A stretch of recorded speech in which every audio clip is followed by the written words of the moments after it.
Olá, tudo bem com vocês? O Pensando no Mundo do Trabalho está chegando mais uma semana e para o vídeo de hoje nós escolhemos o tema Contratação de PCD. PCD significa Pessoas com Deficiência e estes profissionais estão cada dia mais sendo inseridos no mercado de trabalho e conquistando o seu espaço, o que isso é muito bom. Vamos lá então? Contratação de PCDs. Uma oportunidade para as empresas fortalecerem seus quadros profissionais com pessoas qualificadas e produtivas, tanto quanto os demais profissionais que já se encontram lá, é cumprir a lei de cotas, ou seja, a contratação de PCDs. A sigla PCD significa Pessoa com Deficiência. Além de oportunizar a inclusão dos PCDs, que ganham independência e reconhecimento quando se insere no mercado de trabalho, a empresa, ao contratar esses profissionais, dá um passo importantíssimo na busca por uma gestão de pessoas mais humana e livre de preconceitos. E isso é ótimo para todas as partes. A inclusão de profissionais PCDs no mercado de trabalho tem como marco no Brasil a Lei 8.213 de 1991, que é a Lei de Cotas. Ela foi regulamentada em 1999 por meio do Decreto de número 3.298, mas na prática sua implantação evoluiu de forma lenta à medida que a própria legislação foi sendo aprimorada, bem como os seus mecanismos de fiscalização. De acordo com a lei, a obrigatoriedade da contratação de PCDs é aplicada nas empresas com 100 ou mais colaboradores, em um percentual que varia entre 2% e 5%. Então, ele funciona da seguinte maneira: empresas que tenham até 200 funcionários têm que ter uma cota de pelo menos 2% de funcionários PCDs. De 201 funcionários até 500, 3%.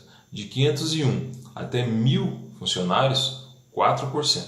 E a partir de 1.001 colaboradores, 5%. A cota ela refere-se ao número total de funcionários da empresa, somando sede e filiais que a empresa pode vir a ter. Os PCDs podem ser alocados em um único local de trabalho. Porém, o recomendável é que haja a distribuição desses profissionais nas diversas unidades, o que amplia as oportunidades de integração. A lei proíbe apenas a segregação dos PCDs em um único setor ou departamento da empresa. Não há atividade econômica cujas empresas estejam desobrigadas a cumprir a lei de cotas, mesmo as consideradas com maior risco à integridade dos colaboradores. O entendimento é que toda e qualquer organização possui cargos e funções para os quais é possível a contratação de PCDs. Cabe ao Ministério do Trabalho e Emprego a fiscalização das empresas quanto ao cumprimento da lei de cotas, e aquelas que descumprirem a lei poderão ser multadas. Mais importante do que a contratação de profissionais PCDs como forma do cumprimento da lei de cotas é a efetiva inclusão desses profissionais na empresa.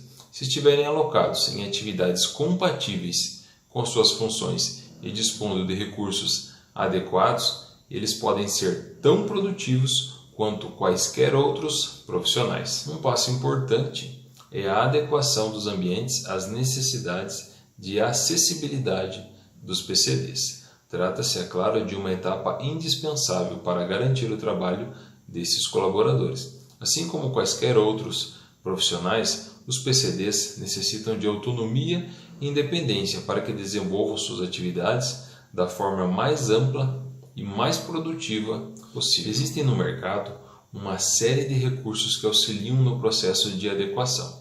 Há inclusive empresas especializadas na adaptação dos espaços para a atuação desses profissionais. Também existe uma variedade de ferramentas que podem ser utilizadas para garantir a atuação dos PCDs de uma forma bem ampla.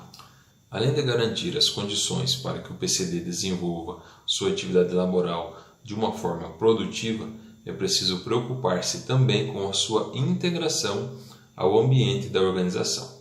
Assim como qualquer outro colaborador, ele precisa desenvolver o sentimento de pertencimento à empresa, ter consciência do valor do seu trabalho. A grande barreira para que ele alcance isto é justamente o preconceito. O preconceito acontece, na maioria das vezes, pela falta de informação. O desconhecimento leva as pessoas a desconsiderarem o colega com deficiência como um integrante da equipe, que deve ter as mesmas oportunidades e responsabilidades dos demais. Logo, esta é uma barreira que deve ser derrubada, é uma meta a ser atingida. E assim, os líderes eles devem estar preparados para reconhecer e efetivamente contar com o trabalho dos PCDs para aperfeiçoar os resultados da organização.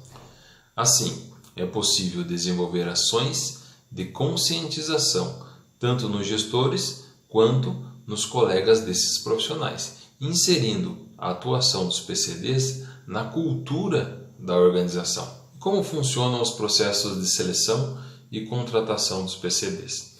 É importante ainda tomar alguns cuidados quanto ao processo de seleção, de recrutamento e seleção de PCDs. Nesses processos, devem ser observadas algumas etapas diferenciadas para garantir a assertividade da contratação, respeitando aspectos como a inclusão e o atendimento das demandas da própria organização. E o primeiro desses itens a ser respeitado é o quê? É o foco das competências. Não se deve tentar encaixar um profissional PCD em determinada função apenas para cobrir ou cumprir uma cota. O ponto de partida devem ser as suas competências e aptidões para ocupar aquela função. Segundo, seria a adequação às atividades. A adequação do candidato às atividades pertinentes à função. Verificar os seus níveis de autonomia e as demandas que ele terá na sua rotina de trabalho. Ainda, a preparação adequada para a entrevista. Isso vai falar sobre o quê? Sobre a acessibilidade do local da entrevista. Isto de acordo com a deficiência do candidato. Os questionamentos eles devem ser semelhantes a quaisquer outros candidatos. Ainda, perguntas sobre a deficiência para avaliar a adequação ao cargo e as adaptações necessárias em uma eventual contratação. Outro item são as experiências anteriores. Como a inclusão de PCDs no mercado de trabalho ainda é recente no Brasil, muitos deles não têm experiências, ou seja, não tiveram oportunidades anteriores. Isto as empresas levam muito em consideração. E também, por quê? Porque elas conseguem sanar esse problema. Isso não é um problema, porque esse requisito ele pode ser sanado por atividades de treinamento e qualificação dos PCDs, uma vez que sejam contratados. E o famoso feedback. Assim como qualquer outro profissional que participa de um processo de seleção, o profissional PCD ou o candidato PCD, ele também tem que receber um feedback sobre o processo de seleção que ele participou. Mesmo que não seja contratado, tem que ter um feedback explicando os motivos e o resultado do processo de seleção. Então, este foi o Pensando no Mundo do Trabalho, contratação de PCD. E eu já te convido, Se você ainda não é inscrito, olha como apareceu aqui, se inscreve no canal e você vai estar ajudando no crescimento aqui do Pensando. Gostou do vídeo? Então, deixa o joinha, como apareceu aqui em cima, Aqui embaixo você vai ver o joinha, deixa o seu like, isso fortalece também o canal. E ainda, se você quiser, olha como apareceu aqui do lado, pronto, você aciona o sininho e toda vez que nós postarmos um vídeo novo, você recebe notificação de conteúdo novo aqui do canal e já pode assistir em primeira mão o vídeo que nós estamos disponibilizando para todos vocês. Agradeço a todos aí que já se inscreveram no canal, aqueles que compartilham, aqueles que comentam, aqueles que ajudam na divulgação e no crescimento aqui do Pensando. O meu forte abraço, o meu muito obrigado a todos vocês. Na semana que vem nós voltamos com o Pensando com a reflexão e também Pensando no Mundo do Trabalho. Um forte abraço a todos, fiquem com Deus e até nosso próximo encontro. Tchau, tchau.